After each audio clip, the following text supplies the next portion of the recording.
กราบสวัสดีครับพ่อแม่พี่น้องทุกๆคนนะครับที่มาเข้ามารับชมช่องมาตอนซ้อจ้อยนะครับมือนี้นะครับวันนี้ผมก็สั่งเสาเนาะ5 คูณ 4 เมตรนะครับ5 คูณ 4 เมตรนะครับจะเพื่อที่จะมาท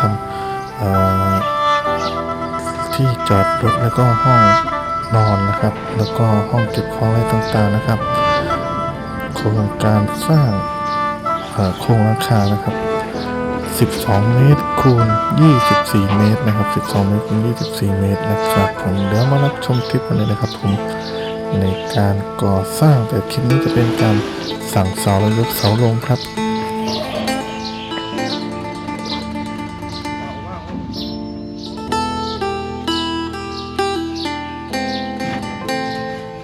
ตอนนี้จะสาวมาหาและพิธีเรียบร้อย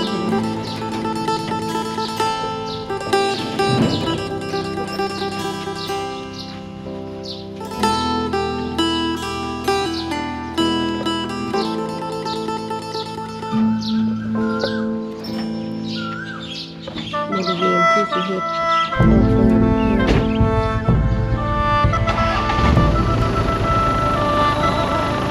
เอาเสาลงให้ค่ะหลังจากที่2 วันที่ไปซื้อเหล็กมานะคะวันนี้ก็จะเป็นงานเสาลงเสาอีกแล้ว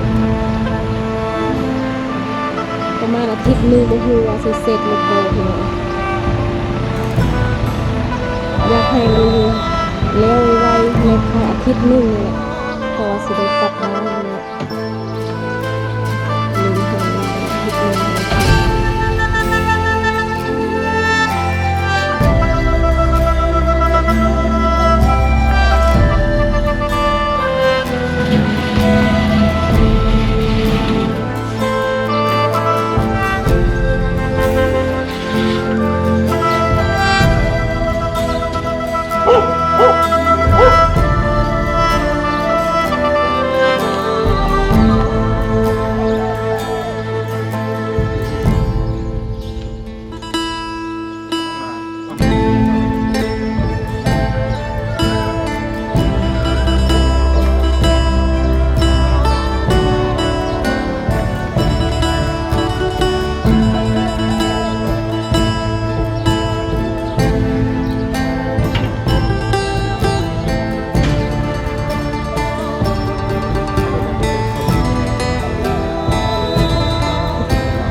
เป็นสีเขียว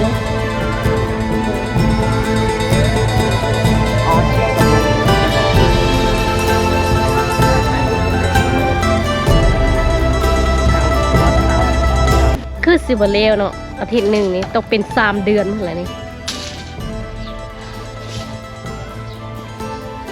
2 เดือนน่าจะได้2 เดือน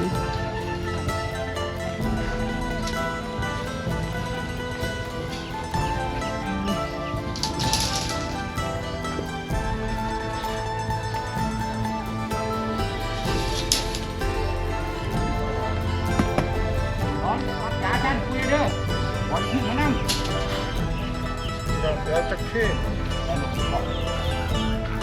กินไม่ไงลูกพ่อโอ้เดี๋ยวจะกินเค้กข้างหลังมันเกิดไปได้ไงหลังไปเดี๋ยวติดแผล พวกไปรับเพื่อพวกเม็ดกลม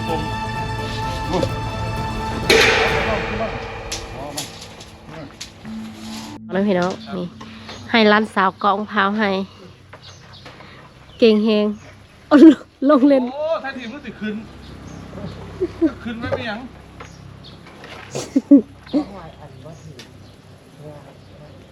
หุ่นนวลอ่อนเนาะต้องขึ้นวะอ่อนแห้งวะ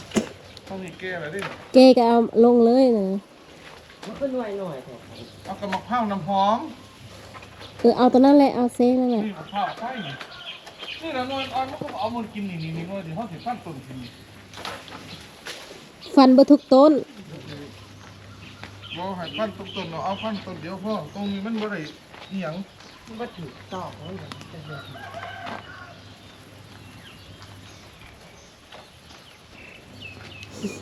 นี่แหละเดี๋ยวผมจะมาซอย นี่2 หน่วยแล้ว เอา2 หน่อยบอก ครบคนแล้วเนาะ โอเค กระป๋องมันเอาแบบมันมีเม็ดติด เรามาดูสิเขาเอียงอยู่แล้วก็ที่ต่างเสาเขาอีก กระเสานี่มันเอียงนี่เสานี่มันต้องอยู่ในนี่เจ้าต้องจับเป็นในอยู่เสาในนี่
ตรงเลย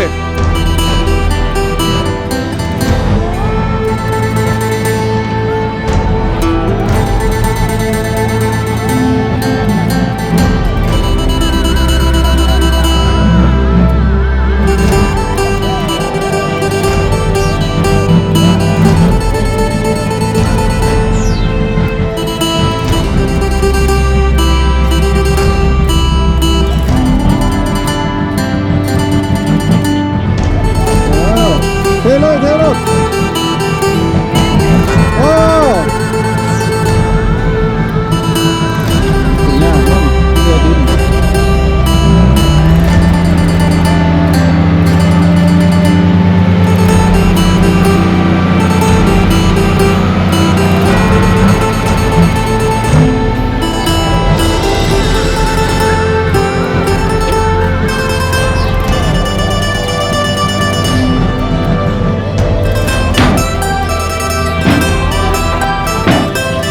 เป็นวันนี้โอ้ควรทำปิดจริงๆเนาะ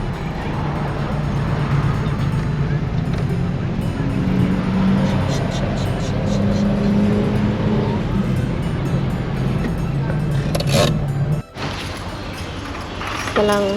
ซื้อเล็กปอกพี่น้องเพราะว่าอยู่นี่ค่ะน้ำเพิ่นจะขายเป็นกิโลนึง50 บาทตอนนี้เขากำลังจับแล้วก็สิไปสั่งว่ามันสิได้จากกิโลแล้วก็จากกิโลถึง10พอขาดนะคะพี่น้อง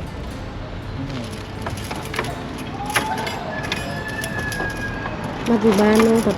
เป็นเส้นเนาะขายเป็นเส้นเลยอันนี้แบบขายเป็นปอกนี่คือ สะดวกตัวเนาะ พี่ก็ยังบ่ได้แบบมาคัดอีกมาเฮ็ดอีกนะมันก็เสียเวลาอันนี้มันเฮ็ดสำเร็จรูปแล้วมือก็มีแต่เขาจับเสร็จเลยโอ้สะดวกสบายอีกมือแฮะมากในความสะดวกสบายเลย ทีเนาะทียังที1 2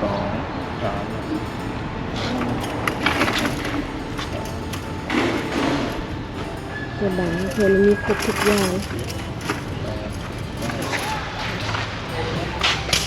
มาเบิ่งมาสั่งเบิ่งอันนี้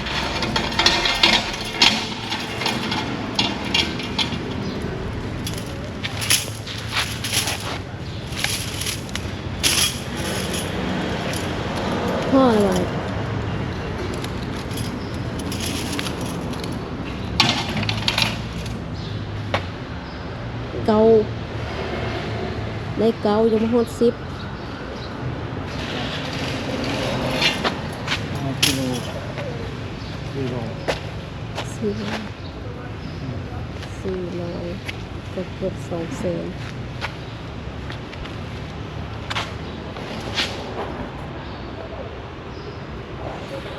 เพิ่นสิเอาแต่น้อยอีกแล้วพี่น้อง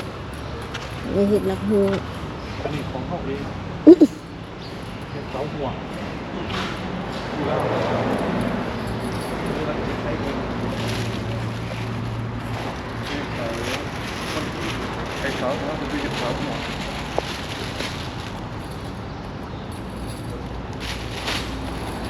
ถ้าหมายว่าตัวน้อยก็ราคาเดียวกันเลยวะคิดว่าตัวน้อยก็สิลดลงบ่แม่นเลย ทุกธรรมดาที่เขาโลก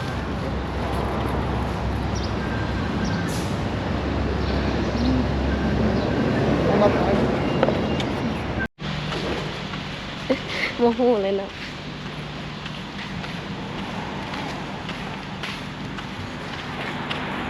ตอนนี้เขาก็สลังติดไหลเงินแล้วนะ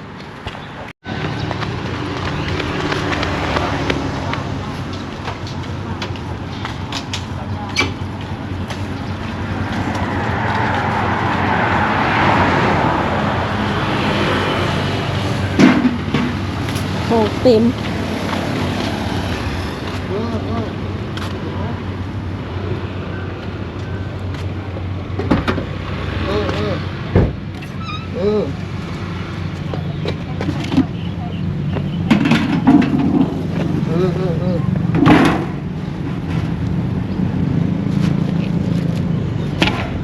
น้ำเป็นตลิ่งเลยน้ำเป็นตลิ่งเต็มอยู่เปิดตัวเราที่นี่ไปน้ำเต็มอยู่ น้องหลังจากพอเวะซื้อเล็ก เพื่อสิมาเฮ็ดคานร้านสาวเขากับเขาไม่ใหญ่รถตัดทาตูนเคยเขาเท่านึงบอกว่าโอ้ยางเนาะกระเด็บเจ้าก็เคยยางเป็นเงินมันนี่กัน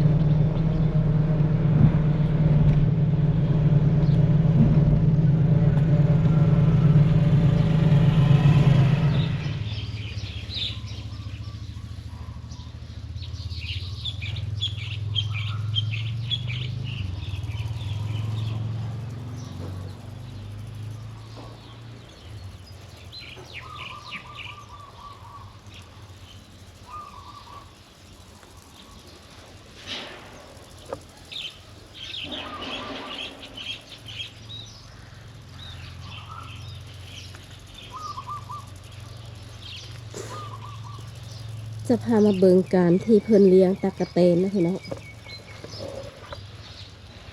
กราบสบายดีสวัสดีจ้าสบายดียินดีตอนหับเข้าสู่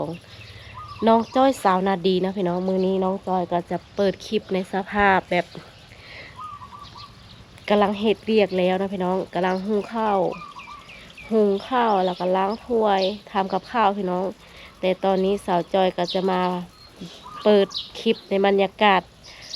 เศร้าๆอยู่ที่หลังบ้านของแม่ย่านะพี่น้องเนาะมาสาวจอยจะพามาเบิ่งการเลี้ยงตั๊กแตนนะพี่น้อง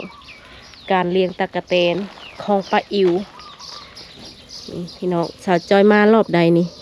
ต้องมีการเปลี่ยนแปลงตลอดพี่น้องเพราะว่าตอนนั้นแกจะเลี้ยงกบเนาะเลี้ยงกบเลี้ยงปลาแต่มามื้อนี้ป้าอิ๋วเพิ่นก็เลี้ยงตั๊กแตนธุรกิจใหม่อีกแล้วโลนึง300 บาทนะพี่น้องกิโลนึง300 บาทนี่ยังไงก็สิได้ขายเลยพี่น้องเริ่มใหญ่เลยอันนี้ก็ก็ได้35 วันแล้วพี่น้องเนาะถ้ามันเลี้ยงยากบ่อันนี้สาวจ้อยกับบ่ฮู้พี่น้องเพราะว่าเพิ่นว่าบ่ได้ยากนะพี่น้องการเลี้ยงตะกะแตน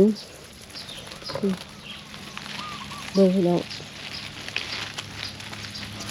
กิโลนึง300 บาท350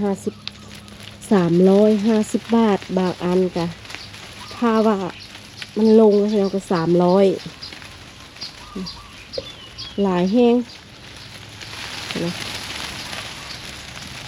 ตะกะแตนเพิ่นจะเอาหญ้าให้มันกินได้พี่น้อง ตัวนี้จะเป็น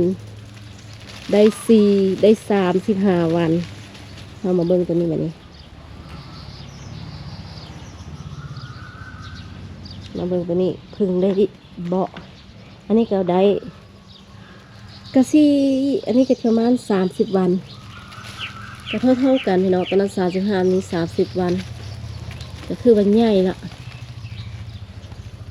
นี่แหละพี่น้องการที่เราเฮ็ดธุรกิจอยู่บ้านหรือว่าสร้างรายได้กับบ้านนะพี่น้องเราก็คือได้ประมาณนี้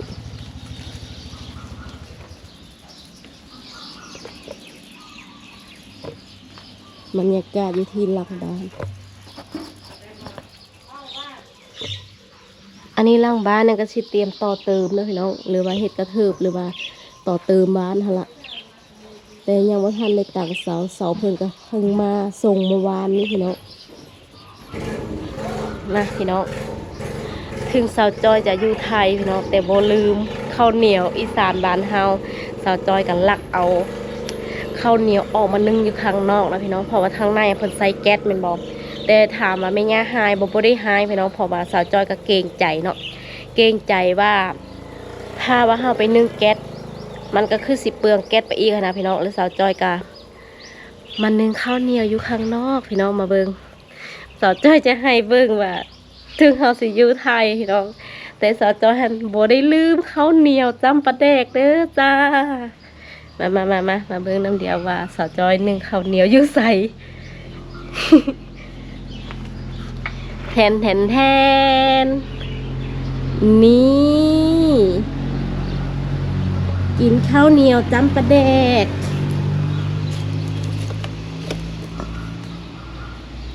นี่แหละพี่น้องการที่เฮาอยู่ใส่กะย่าบ่ว่าจะฐานะใดบ่ว่าจะรวยหรือจนนะพี่น้องเฮาก็เป็นคนคือกันนั่นแหละจะหลายๆท่านนะพี่น้องก็จะมีอีกคอมเมนต์หนึ่งพี่น้องเพิ่นบ่ได้คอมเมนต์ในซองอย่างเดียวนะเพิ่นจะแซดมาหาสาวจอยแบบส่วนตัวเลยอะคลิปที่สาวจอยไปกินเค้กนะพี่น้องหรือว่าพิซซ่าอยู่เฮือนป้าอิ๋วหั่นล่ะเพิ่นก็สงสารสาวจอยสงสารคนที่ไม่เคยได้กินอะไรประมาณนี้บ่เคยได้กินของแซ่บๆประมาณนี้เนาะขอบคุณนะที่เป็นห่วงขอบคุณที่แบบยังเป็นห่วงเป็นใยสาวจอยอ่ะการกินมันเป็นเรื่องเล็กนะพี่น้องเนาะเราพึงพอใจแล้วก็พอใจสิ่งที่เรามีพอใจสิ่งที่เราเป็นแล้วก็พอใจที่สิ่งที่แวดล้อมที่สาวจอยได้อยู่นะพี่น้องก็ต้องกราบขอบคุณคอมเมนต์แล้วก็กราบขอบคุณที่ความเป็นห่วงเป็นใยก็บ่ได้ว่าอย่างเนาะพี่น้องเนาะนี่กับมุมมองของคนเฮามันก็บ่คือกันคนเฮาเคยเป็นแบบใดมันก็เป็นแบบนั้นพี่น้องถึงสาวจ้อยเนี่ยนะจะอยู่ลาวหรืออยู่ไทยอยู่ไสกะยาสาวจ้อยก็ยังเป็นสาวจ้อยคือเก่าพี่น้องบ่เคยลืมถิ่นกำเนิดบ่เคยลืมว่าตัวเองเป็นคนจังใดนิสัยใจคอจังใดสาวจ้อยก็เป็นคนแบบนั้นแหละพี่น้องก็ต้องกราบขอบบุญขอบคุณพ่อแม่ FC ที่น่าฮักแล้วก็ติดตามสาวจ้อยมาตลอดนะพี่น้องก็พากติดตามพากกดไลค์กดแชร์ถ้าบ่มีคอมเมนต์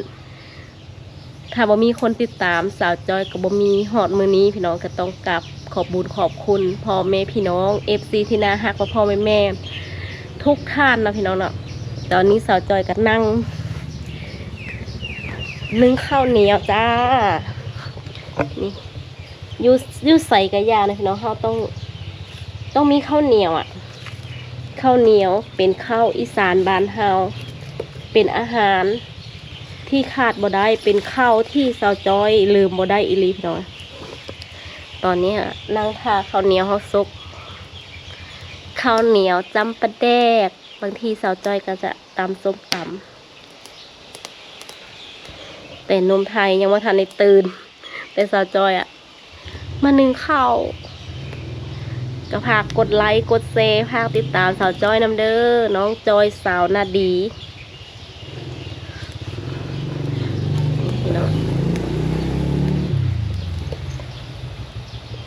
กำลังขึ้นอายเลยหุ้ยเบิ่งสาวจอยจะเปิดให้ดูว้าข้าวเหนียว ข้าวเหนียวอีสานบ้านเฮาอุ้ยมารอติดตามมันสุกพี่น้องสาวจอยจะมาเบิงมาให้พี่น้องเบิงว่าข้าวเหนียวอ่อนซ้ำใดเนาะเห็นแล้วบ๊ายบายก็เดี๋ยวติดตามอีพีหน้าค่ะเพราะว่า เดี๋ยวจะให้เบิงว่าข้าวเหนียวสาวจอยจะเป็นจังใดอะนะ